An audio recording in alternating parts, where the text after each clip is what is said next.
ranking the best and worst irons of all time.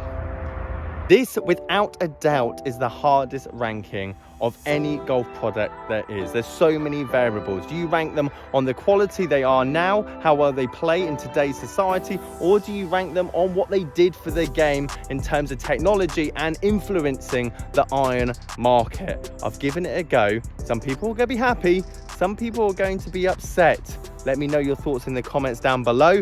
And with over 20,000 different irons to choose from, I've whittled it down to 23. Let's get into it.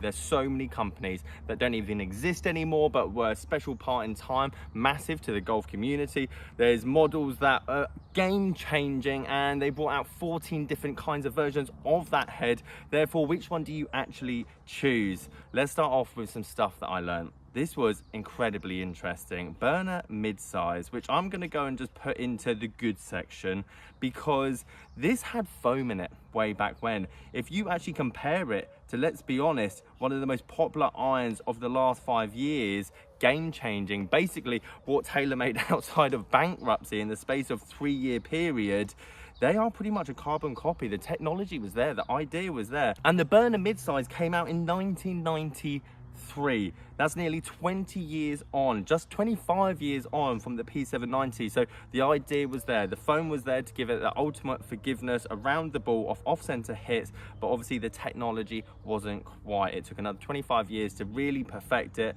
And as I say, the P790 is one of the most popular selling irons of the last 5 years. And in the next 20 years, we're still going to be talking about its existence. Hence why I've whacked that one straight in the iconic section. Let's do some oldies. Let's do some clubs that aren't around anymore, manufacturers that aren't around anymore, or have just been bought, for example. And Callaway likes buying companies. Hence why we're going to go with the Spalding Top Flight. And Spalding, bearing in mind, back in the day, 1960s, was dominant. Every pro was using them. Multiple championships were won with these clubs. And the whole Top Flight series, which you would now see as basically a budget brand, especially when it comes to balls, wasn't at the time.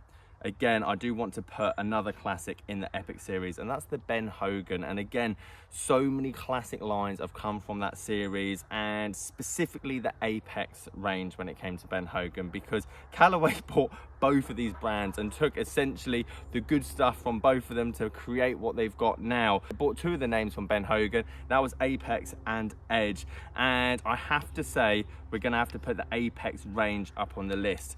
Callaway, when I look at all of its irons, can get a bit murky, can get a bit samey, and we'll get onto their cavity backs in a minute. But the Apex range for me is one of the greats when it comes to Callaway's brand, and having these two iconic brands in their own rights way back when, and unfortunately didn't get the same kind of level of attention from the pros. As we went through the 1990s to the 2000s, they did struggle to get many sales off the ground. Let's have a couple of poor ones, shall we? Because TaylorMade wasn't all singing and dancing, and I know full well how poor this iron was. It wasn't poor, but it was just so over the top and not necessary. I'm going to go with the TaylorMade MCGB. A lot of you guys probably won't even heard of this iron, because unlike the M1s and the M2s and M4s and M3s and all the other M series irons we've seen throughout the years, you'll probably know quite well what they are or what they look like. But the MCGB just didn't sound great at all. It was a spaceship, it was chunky, it was big, and to be perfectly honest, there were more forgiving head types out there for that high launching head to get the ball up in the air ball for that, let's say, more senior player or slow club head speed player. And this one looked like a spaceship, which I imagine probably didn't appeal to that kind of person. If you did want that hybrid iron, however, you probably would have gone down the Cleveland launcher route. Great value, and to be honest, pretty much the only manufacturer that's done it right or can get away with it. Hybrid irons are a question mark, I guess, in a lot of people's minds, but these ones for me is a go-to if you are looking for that ultimate forgiveness when you're trying to get the ball in the air. You're not going to get a feel, you're definitely not going to get control, but if you need to get toe shots, heel shots, and out the middle shots somewhat forward, to be honest, you can't really get past these. Speaking of ultra forgiving, the Big Bertha series throughout the years, we're talking near on 30 odd years now of this club coming out, and I believe this was the 1994 model, is ultra forgiving. I've read tons of reviews. I've hit this club myself and it is ugly as sin. This is when aesthetics wasn't necessarily the main goal in golf, but did it provide forgiveness when this was the approaching market? Everything before this was virtually a blade, virtually trying to get ultimate control, trying to compact everything down, whereas the forgiving cast, cavity back iron heads were here to stay. And this Callaway Big Bertha one, even though it's arguably the ugliest Big Bertha model, it started a precedent going forward, and they did get better looking. Not that much better looking, but they did get better looking from then on out. And I'd love to hear if any of you guys had these, played with these, saw these, and did you waver the aesthetics just so that you can get a decent round of golf in. Let's do some out there ones, the ones that are for the purists of this game. And obviously we have to talk about Miura themselves. I've hit 2 sets of Miuras and I've put the 501s, but this is basically any Miura set, and I'm going to put it in the epic section because in a world nowadays that cast clubs, forged clubs, whatever it is, they all feel great. But I have to say, hitting a Miura, and I could have put Homer on this list as well, but the Miura for me personally just stands out on its own, just has that something extra. I can't put it into words. I obviously hit the 501s probably about 2 years ago. They're like butter knives, but they feel solid from every single point of the club. No vibration, solid feel, great sounding, and for me the Miura brand deserves to be in the epic category. Whilst we're on that train of Japanese clubs, let's go and talk about Srixon. Now, it's difficult to put Srixon in the good or great category.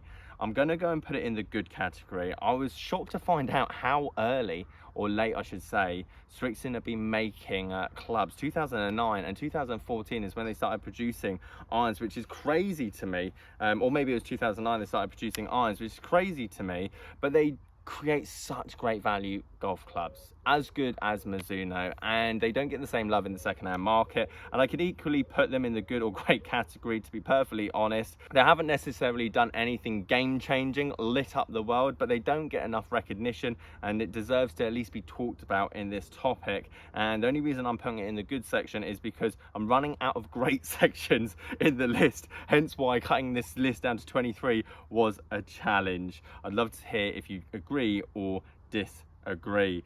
Mizuno, let's talk about them because they are known for their irons. They make great irons, and I'm going to put one in the great and I'm going to put one in the epic.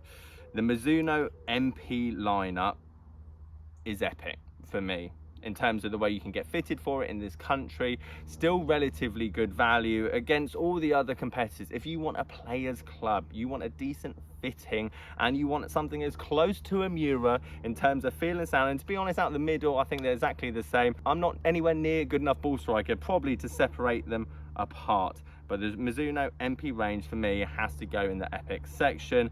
And I think the JPX lineup, in terms of that player's cavity back or player's blade, whatever one you go down the route of, I think deserves to be in the great section. Because if you were to put me in the same section with TaylorMade or Callaway or Ping or all the other brands, Titleist for example, and I had the option to choose one of those, I'm going down Mizuno for both options.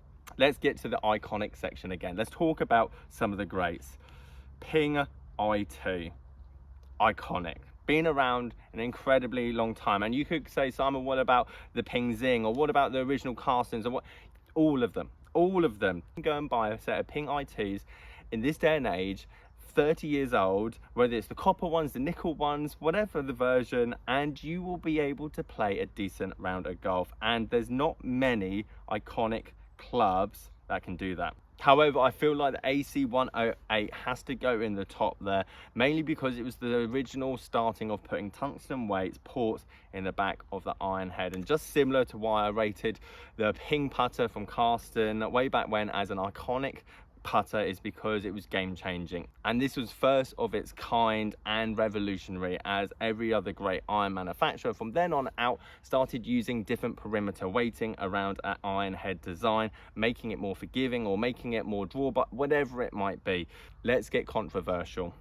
Ping Answer iron. A lot of you wouldn't even heard of this, and to be honest, this was the only model that they produced. And obviously with the I series, with the i500, they had forged faces, but the Answer itself was a forged head. £160 a club, very expensive. And the time that it came out, 2015, you could have pretty much got any iron on the market at £160. So therefore it would have to be night and day between this head and everything else.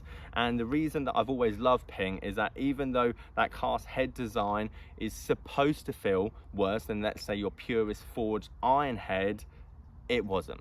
Any Ping club I feel feels great out the middle, great off the heel, great off the toe, and that's to the cavity backs all the way to the I series. But charging near on £50 more for a club that the market didn't need has to go in the poor section.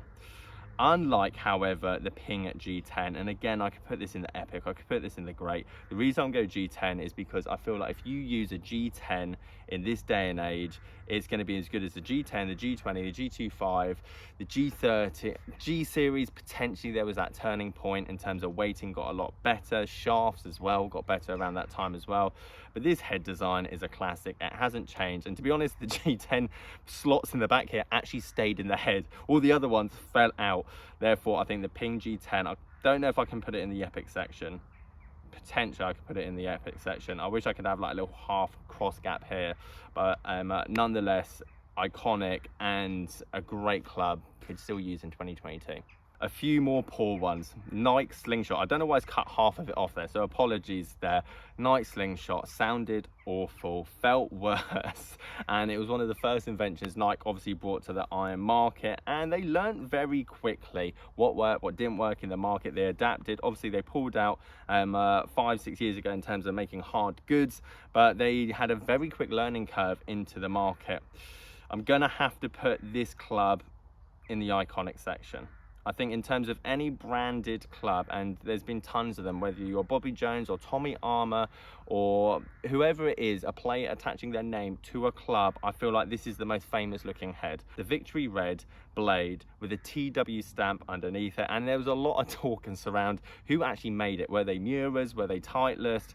Were they Nike? Was they specifically built? And no question to my mind, the consumer product wasn't the one that obviously Tiger was using, but I feel like that is the most famous player to club comparison or combo that's ever been in the history of golf, personally. And I'm sure there'd be a Jack Nicklaus design this, or there'd be a Bobby Jones that, where you guys would disagree. But in 2022 and my lifespan and my golf career, that for me is the most famous looking iron head that I know about. Let's talk about some innovation, and I'm going to put this straight into the good. Cobra one length. I've gone for the Forge Tech mainly because it looks unbelievable. I don't know if it sounded as good as they went on in terms of head design, but I think the one length is something that should be in the market. I think there's a market for it. I don't think it's great or epic because I don't think every golfer needs it. I think, to be honest, all of these ones above them, I feel like if you have a chance in your life to hit them, especially in the epic section, you definitely should in terms of a learning curve. But in terms of the Cobra one length, again, I think that is something to play about with. I don't think it's for everyone. I think it's more for that beginner golfer. If you're an advanced player, I think you'll struggle with the wedge hand side of it, or potentially at your end of your career, it's something that you can dabble with. The AP3, I am going to put into the great section. Great section. It was a monster, it was an animal. And again, there's so many great irons we could talk about in this kind of category. For example, I've already mentioned the Apex, but you could talk about like the Mizuno HMB. You can talk about the Callaway like Epic Great Big Bertha range. You can talk about so many de-lofted but chunky head designs with that player feel. I think the P790 kind of destroys them in all that market, but the AP3 was an animal. However, in the same breath, I'm going to put the AP1 from the 716 to the 718 series before they did the T series, and I can understand why they maybe made that change, is because this club here made this irrelevant. This was a beginner club, ultimate forgiving, cheaper, the cheapest model. This was more expensive, but just did it better in every element. More power, more launch, more distance, but it was another £40 extra per club. Therefore, it kind of made this club irrelevant. And to be honest, I think the AP1 series just got a bit samey and basically looked like the poorer relative of this one up here. So I can see why they went down the T series, because it was very distinctive when you're trying the two, because they're basically built for the same golfer. Have this, but for £40, £50 more, and actually have the better option and really push the limits to what we're able to give you. And then the last ones, for the same note, I'm going to put the Maverick down the bottom there with the Titleist. And I'm not saying it's a bad club. And the whole point of this whole list and why it's so difficult is there's so many irons I've missed out in there. Like, you could slot in every single category, but the reason I'm putting the Maverick in there is kind of the same to the Titleist AP1. This Maverick resembles the Sim 2, resembles the Ping G25, resembles the Titleist AP1, resembles the JPX 919s. They're all the same heads nowadays in this cavity back series. All they're doing is essentially taking the driver label from whatever it is, whether it's the Stealth or whether it's the Rogue ST Max, and they just whack it in the same head, same design. And of course they've got to bring something out new that year. The reason why this, however, could go in the Epic or the Great section is for the second-hand market value. You can go and pick up TaylorMade M2 sets for £200. You can go and pick up Callaway XR sets for £150. You go and get a set of Ping G series irons for £200. And all of those deserve to be in this section when it comes to the second-hand market. So yes, poor because it's the same thing over and over again. Technically epic because you guys can go and get a decent set of irons come out in the last 6 years. They're going to be pretty much as good as anything else that's come out this year. And then I've got the Callaway Apex Pro, and I don't know why I've left that out. I think I was supposed to mention it in this era here, but again, the Callaway Apex Pro, I'm going to put in the good section, mainly because I've run out of this element. And again, it's so difficult to put in this list, but I've got an affinity with the Apex range, even when it was the Ben Hogan range to the Callaway Apex range. For me personally, one of the easiest clubs you could fit for, and overall good looking.